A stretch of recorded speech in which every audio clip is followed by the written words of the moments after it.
네, 여러분 안녕하십니까? 4월 1일 뉴스 12를 시작합니다.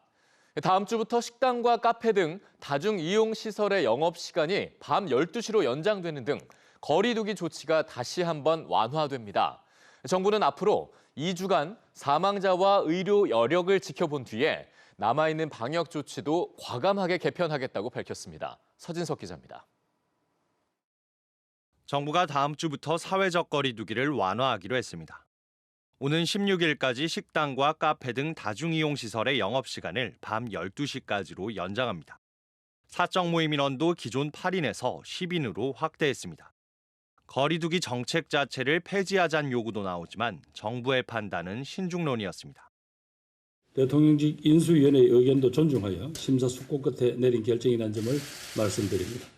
내리막길에는 더욱더 안전 운전이 필요함을 이해해 주시고 어제 기준 일주일 평균 확진자는 31만 6천여 명으로 지난달 22일 39만여 명을 기록한 이후 꾸준히 감소세입니다. 하지만 위중증 환자 수는 이번 주 1,300명 안팎을 유지하고 있고 사망자도 연일 300명 넘게 발생하고 있습니다. 또 어제부터 시작된 5세에서 11세까지 소아 백신의 사전 예약률이 1%대에 그쳐 소아 전체가 감염될 거란 우려도 나옵니다. 확진자 나오는 걸 보면은 걱정보다는 마치는 게 더 낫지 않을까 싶어서 그래서 좀 걱정은 되지만 이렇게 마치게 됐습니다. 나중에 코로나 없어지면 꼭 같이 사진 찍자 이런 말 하고 싶죠. 정부는 앞으로 2주간 사망자 수를 줄여나가면서 병상 등 의료 체계가 관리된다면 남아있는 사회적 거리 두기를 과감하게 개편하겠다고 밝혔습니다. EBS 뉴스 서진석입니다.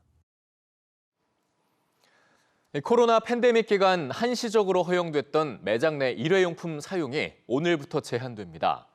환경부에 따르면 카페, 식당 등 식품 접객업 매장 내에서는 오늘부터 일회용 제품이 아닌 다회용품을 사용해야 합니다.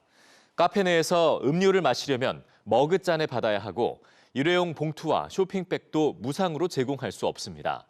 다만 환경부는 코로나19 상황이 개선될 때까지 과태료 부과 등 단속 대신 지도와 안내 중심의 계도를 진행할 계획입니다.